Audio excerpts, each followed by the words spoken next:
There is a very special energy around that is possibly coming into your awareness for the first time, and maybe this is the first time you've heard of it, but we hope to bring you some very important things.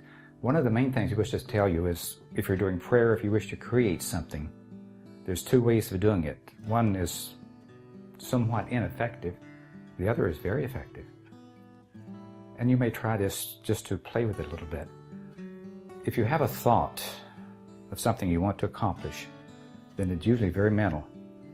You project and say, this is what I'd like to have, and as long as you hold that thought, it's underway. But what happens the minute that you stop thinking about it? It disappears. It's like a computer that has lost its track. Now, the other way is to have the thought that you're thinking about, bring it down into your heart chakra, where you feel that. That's like writing a program, and it's hundreds of times more powerful than whatever you think. If you can incorporate it here, it becomes part of you. You become that.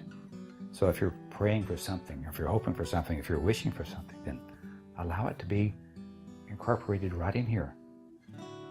This is a very special place. This is a resonance area. Now, if you were listening to the bowl, where did it touch you at? Notice the lungs are an empty chamber. The heart area, this is where it resonates. So if you identify with those sounds for healing or whatever else, then you incorporate that, you become that. It's a very important thing. Now, it's a skill, it's a way of doing things, but it's also very powerful. Recognize that thoughts are simply thoughts. But if you can have it heartfelt, then you have accomplished something. You have become that, and it becomes the world around you. And you become everything within that world. It's your creation. The things that you have in your world, the things that are around you, are heart created. They're not thought created. This is simply like an input, like a keyboard. And if you can incorporate it here, then you've accomplished what you're after. Now, evolution. There seems to be a desire for everybody to evolve, to here for a purpose. And that is to access knowledge, to have experiences, and choose what works for you, and to incorporate those into your life, and to have happiness, joy, love, all of those things that you would really desire are all generated here.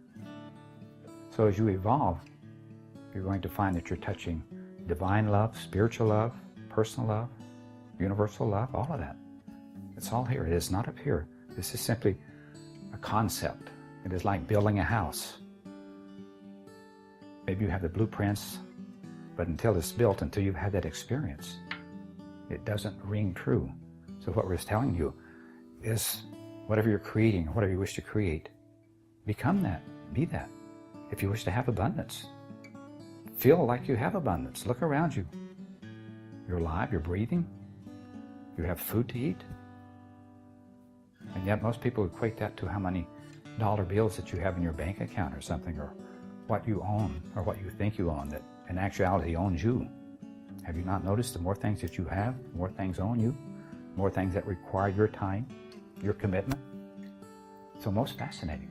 Now, one of the other things we wish to tell you, you're in a new place that you have never been before, this new world. And we realize that most of you think, well, nothing has changed, but things have changed. Your life is now, and always has been, a series of cycles. We're not talking about the type that you pedal. We're talking about 10-year cycles that work for most people. When you come into this world, the first 10 years of what we would call love me, love you cycle. If you have ever looked at a small baby and have it smile back at you, that's connecting. That's what we're talking about. And for the first 10 years, you're trying to reach love or give love from someone else. And it all reaches back to a past life. So what we're saying to you is, past lives do not have just one thing that's happening. You have cycles. A cycle now, the first 10 years are like a cycle in the last 10 years of some other lifetime. Or I should say the first of those, both of those. So it's actually playing itself out again and again. If you've had difficulty in a past life when you, from 1 to 10 or something, when you didn't feel loved, then you may feel it again in this lifetime. Second cycle, ages 10 to 20, is what we would say kind of an exploring cycle, an independent cycle. It's where you discover the world around you. All of a sudden you're trying to get away from your parents or from your family and become who you wish to be or who you want the world to see you as. So your second 10 years are directly related to some past life in the 10 to 20 year cycle. It's replaying itself. Any things that you've had that's been a problem most likely will show up on this. Now, it is more important now because these 10 to 20 year cycle has everything to do with who and what you're going to be, everything that you're going to project, everything you're going to feel in the rest of your life. So this is very important. Sometimes it's overpowering. So if you look back at those particular cycles, notice how you felt in those years. For most people, it would be a little bit of a challenge. But you made it through it, and then the next cycle is 20 to 30 years.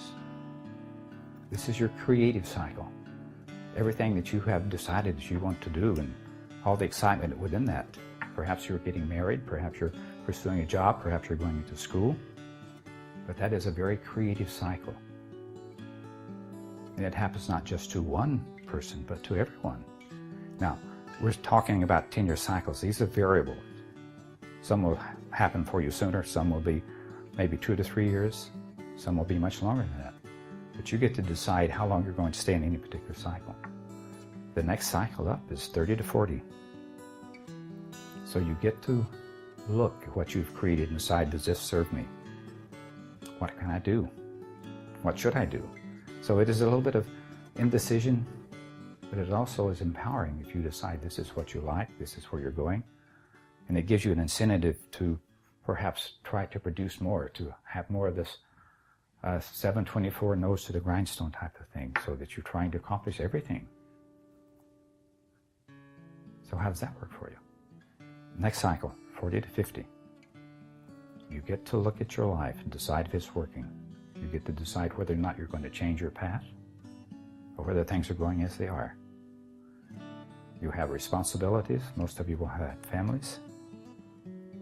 So there's decisions to make. Is this working for you? Is this what you're all about? Or did you become a slave to your own ideals and thoughts? Time for judgment about yourself. Most of you will perceive it as perhaps judgment of the world around you as either fair or unfair. But that has nothing to do with you. You are the one that is the creator and the judge of all things that have happened. Next one, 50 to 60. You get to look back at life. You realize energy is perhaps escaping a little bit. You do not have the youth that you used to have before. So this is kind of a look back cycle, we would say to you. Have you spent your life? It's hardly appropriate to start over as a teenager again. So now you have decided this is a path I have laid out for myself. What does it mean? And while you're pondering that, this next cycle creeps up on you. All of a sudden you're 60 plus, 60, 70, 80, 90, however long you decide to stay here, 100. Cycle off philosophy. You get to decide what life means, what it means to you. Most fascinating cycle. So recognize that all of these are related to cycles that you've had in past lives. So every time you have a new creation, recognize this is what's happening. So you're not here experiencing one particular cycle. It's all cycles put together. Sometimes you will have some theme that flows through all of them. Other times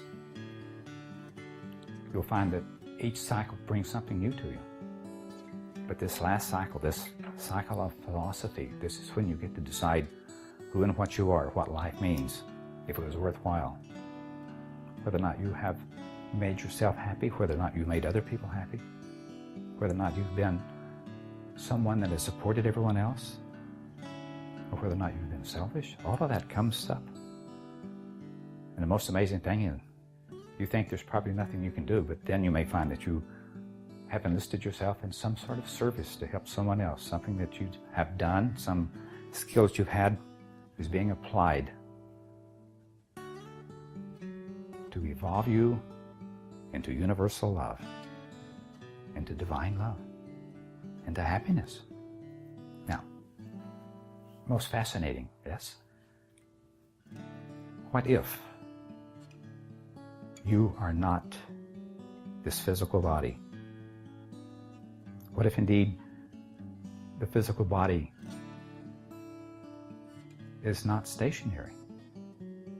Have you noticed that you come in as a small child and you keep evolving, you keep growing, you keep expanding, not only upstairs but also the physical body? What we suggest to you is that you are vibrating energies, all of you. You're not the physical body. You're not what you can do or should do or wish to do. You are rather the energy from your heart. This is a vibrating energy. This is where you exist. This is where you create from. This is who you are. Now, just as the bowls had a vibration that you could tune into, that you could feel, it is your thoughts, again, that you incorporate here that become the world around you. But you and your life are exactly as you have created. Your vibrations, everything that happens to you in your life is part of that vibration that you have decided you are going to be. So everyone is somewhat different. We cannot say there's steps that you should take to get you where you're wishing to go, because everybody is individual. So recognize and bless yourself, because you have created this world. If you were not here, that world would not exist. This is all about you.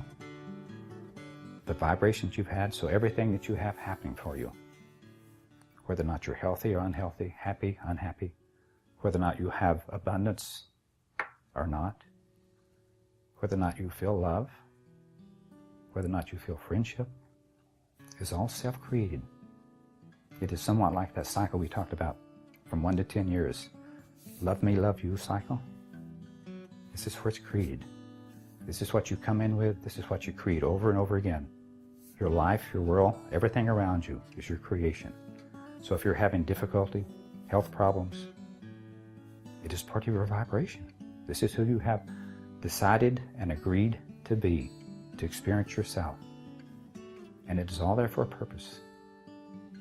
The physical body is not you. It is simply the mirror of who you're being.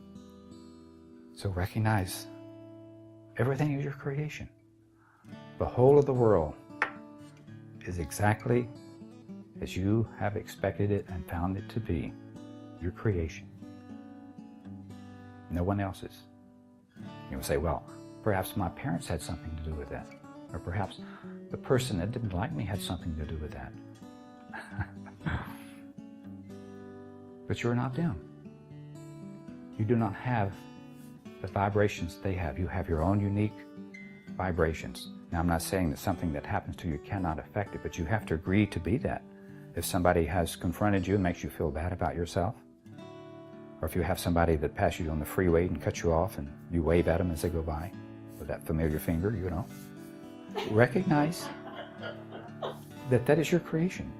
What you have decided to be, and you think, well, this is just reaction. Surely it is.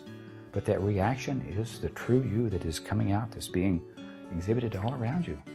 You have that choice. Now, you may have heard this information somewhere before. It may not be the first time. It may be a little different. But what we're tapping into is this, what we call the universe of knowledge. And you have angels that speak to you in your sleep, or perhaps guides and teachers that teach you this type of thing. But this is a time and place. This is evolvement. So if you're not aware of the cycles that you go through in your life, if you're not aware that you have energy that projects and creates the world around you, and that you are the one in charge of it, then welcome to this new world. This is a time of empowerment, of accepting responsibility for everything and anything that happens in your life. Whether or not you perceive it as good or bad, it is still there for you. And you grow, and you choose, and you learn from your experiences. You see, Experiences are heartfelt. Thoughts are just that. They're not lasting. But every time you judge yourself, you put another creation into the heart chakra. That becomes part of who and what you are. So love yourself. If you wish to love the world around you and have a happy experience, love yourself. It all starts here. It's created within. And you're the creator of that. Now, are you not most fascinating beings? This is not the first time you've been here, or the first time you've created, but it may be the first time that you have taken responsibility, even on some small scale, about the things that happen around you. They all happen for you. Nothing ever happens to you without a cause. We're Alexander. We thank you.